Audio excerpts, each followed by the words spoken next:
ஃப்ரெண்ட்வுட்ஸ் நேயர்களுக்கு வணக்கம். தொடர்ந்து தாவேக்காவை அட்டாக் பண்ணும் திருமாவளவன் 2 சீட்டு வச்சுட்டு இவ்வளவு ஆட்டமான்னு கேட்கிறாங்க. அந்த 2 சீட்டு இல்லாமதான்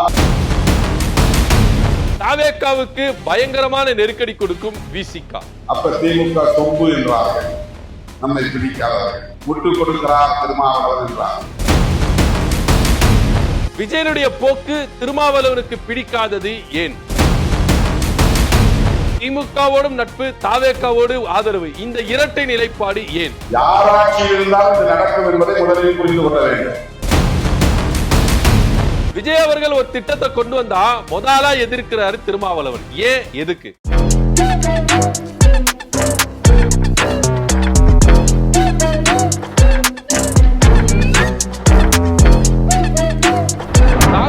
ஆதரவு நிலைப்பாட்டில் இருக்கிற விசிகா தொடர்ச்சியா சர்ச்சைகள்ல மாட்டிக்கிட்டு வராங்க அப்படின்றது தான் இங்க நம்ம பார்க்க வேண்டிய ஒரு விஷயமா இருக்கு. இதுக்கு முன்னாடி பல விஷயங்களை கூட நம்ம பேசியிருக்கிறோம். அண்ணன் திருமாவளவன் அவர்களுடைய கருத்து இங்க ஒரு பக்கமும் இருக்குது, இன்னொரு பக்கமும் இருக்குது. எதுக்கு இந்த இரட்டை நிலைப்பாடு அப்படின்ற மாதிரி கூட சோசியல் மீடியாக்கள் பலரும் என்ன பண்றாங்க, கேள்விகளை முன் வச்சுட்டு இருக்காங்க. ஆனாலும் திருமாவளவன் அவர்கள் சொல்ற கருத்தை இங்க கொஞ்சம் நிதானிச்சு யோசிச்சு பார்த்தோம்னா அவர் ஏன் சொல்றாரு, எதுக்கு சொல்றாரு அப்படின்றது புரியும்.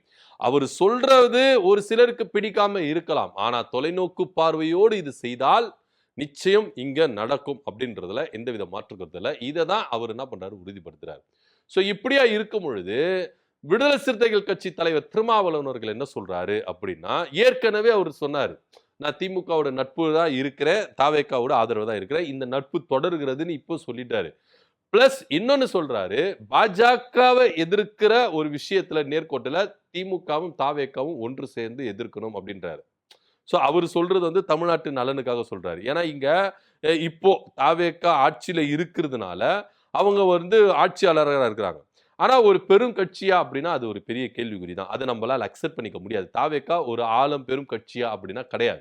திமுக ரேஞ்சுக்கு ஒரு ஆளும் பெரும் கட்சியா, அதிமுக ரேஞ்சுக்கு ஒரு ஆளும் பெரும் கட்சியானா கிடையாது. இன்னும் பல மாவட்டங்கள்ல பூத் லெவல் ஆட்கள் இல்ல, கிளை லெவல் ஆள் இல்ல அப்படின்றது தான் நிதர்சனமான உண்மையா இருக்கு. ஆட்சி அதிகாரத்துல வந்துட்டாங்கன்றதுக்காக மட்டும் நம்ம அவங்க ஆளுங்கட்சியா இருக்கிறாங்க அப்படின்றதுக்காக மட்டும் அவங்க பெரிய கட்சி அப்படின்லாம் சொல்ல முடியாது. ஆனாலும் இங்க 2 பேருக்கும் பவர் இருக்கு. இப்போ தாவேக்கா ஆளுங்கட்சியா இருக்கிறதுனால அவங்களுக்கு பவர் இருக்கு.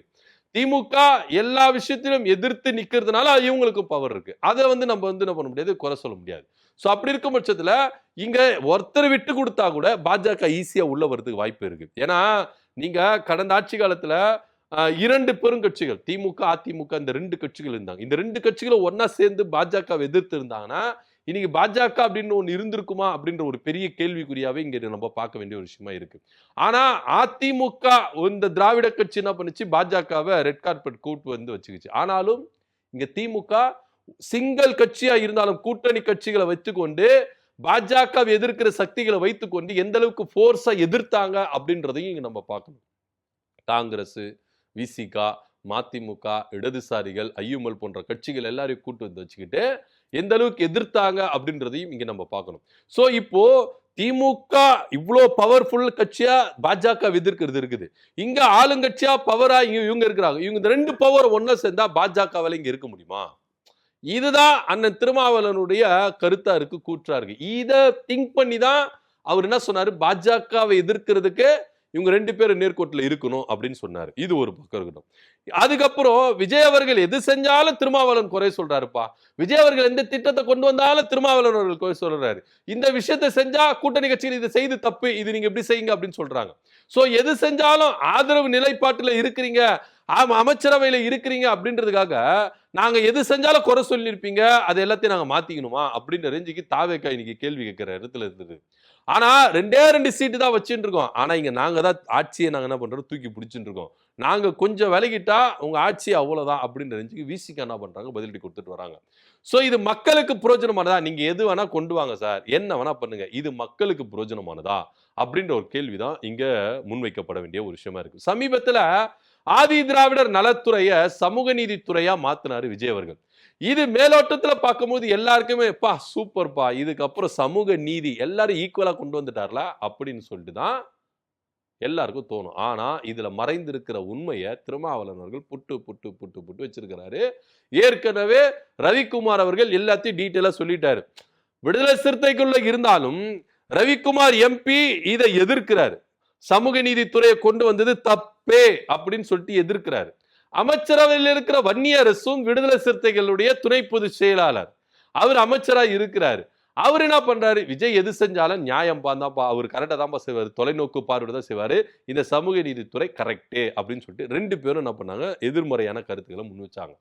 ஆனா விடுதலை சிறுத்தைகளுடைய கட்சி தலைவர் திருமாவளவனுடைய கருத்து தான் இங்க முன்னோக்கி பார்க்க வேண்டிய ஒரு விஷயமா இருக்கு. தலைவர் என்ன சொல்றாரு, தொண்டர்கள் நீங்க அடிச்சுக்கலாம், நிர்வாகிகள் நீங்க அடிச்சுக்கலாம், தலைவர் என்ன சொல்ல வராரு அப்படின்னா, தலைவர் என்ன சொல்றாரு, இந்த ஆதி திராவிட நலத்துறையே இருக்கட்டும், சமூக நீதி வேண்டாம், இத கொஞ்சம் பரிசீலனை செய்யுங்க, விஜய்க்கு கோரிக்கை வைக்கிறார்.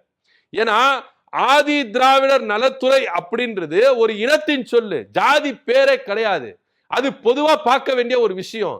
இதை நீங்க சமூக நீதித்துறை அப்படின்னு கொண்டு வந்துட்டா எல்லா ஜாதிகாரங்களும் உள்ள வந்துருவாங்க, எல்லா ஜாதிகாரனும் ஒன்னா இருக்கிற மாதிரி இருக்குவாங்க. இது எப்படி வேறுபடுத்தி காட்டுவீங்க? இதுதான் விடுதலை சிறுத்தைகளுடைய நிலைப்பாடா இருக்கு. ரவிக்குமார் அவர்களும் இதை தான் சொன்னாரு. சோ இப்படி பார்க்கும் பொழுது சமூக நீதித்துறை பேசுறதுக்கு பார்க்கறதுக்கு வேணா அழகா இருக்கும், ஆனா அந்த டிபார்ட்மெண்ட்டுக்கு அழகா இல்ல. தயவு செய்து நீங்க என்ன பண்ணுங்க, மாத்திருங்க, ஆதி திராவிட நலத்துறையே இருக்கட்டும் அப்படின்னு சொல்லிட்டு அதை என்ன பண்றாரு, அதையே கொண்டு வாங்க அப்படின்னு சொல்றாரு. இப்போ விஜய் அவர்கள் இதுக்கு ஒத்து போவாரா அப்படின்ற ஒரு கேள்விதான் இங்க முன்வைக்க வேண்டிய ஒரு விஷயமா இருக்கு. ஏற்கனவே வன்னியரசு ஆதரவு தெரிவிச்சிட்டாரு. இப்போ வன்னியரசு விசிகாவா இல்ல தாவேக்காவா அப்படின்ற நிலைப்பாட்டு கூட இங்க நம்ம பார்க்க வேண்டிய ஒரு விஷயமா இருக்கு. ஏன்னா விடுதலை சிறுத்தைகள்ல ஒரு மூத்த நிர்வாகி ஒருத்தர் எதிர்ப்பு தெரிவிக்கிறாரு, தலைவர் எதிர்ப்பு தெரிவிக்கிறாரு. ஆனா வன்னியரசு ஆதரவு தெரிவிக்கிறார். விஜய் செய்தது கரெக்ட் தான். தொலைநோக்கு பார்வையோடு சென்றாரு விஜய் அவர்கள். அப்படி என்ன தொலைநோக்கு பார்வை இந்த சமூக நீதினால அப்படின்னு சொல்லிட்டு விவரமா சொல்லிட்டா ரொம்ப நல்லா இருக்கும் அப்படின்றதான் நம்மளுடைய கருத்தா இருக்கு. சோ ஆக மொத்த விசிகாக்குள்ளேயே இப்போ முரண்பாடுகள் ஏற்பட்டிருக்கு.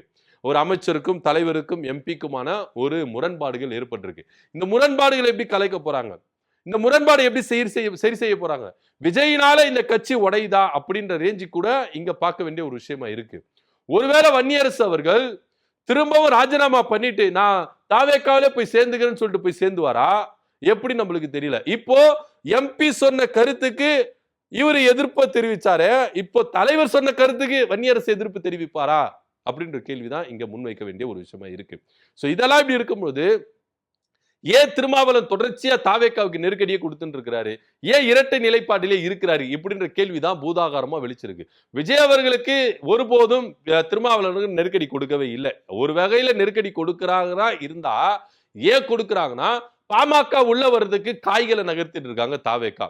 பாமக உள்ள வந்துட்டா விசிக ஆட்டோமேட்டிக்கா வெளியேறிடும், அதுல எந்தவித மாற்று கருத்தும் இல்ல அப்படின்றதான் இங்க பார்க்க வேண்டிய ஒரு விஷயமா இருக்கு. சோ அதனால பாமகவை இங்க எப்படியாச்சும் உள்ள கொண்டு வரணும், பாமகவுக்கும் அமைச்சரவையில இடம் பெறணும் அப்படின்ற ஒரு ஆசை லைட்டா தட்டி இருக்கு. சௌமியா அன்புமணி அவர்களை அமைச்சராக்கி அழகு பார்க்கணும் அப்படின்னு சொல்லிட்டு அன்புமணி அவர்களுக்கு லைட்டா இந்த ஆசை வந்ததுனால இப்போ தாவேக்கா கூட கொஞ்சம் இணக்கமா வராரு.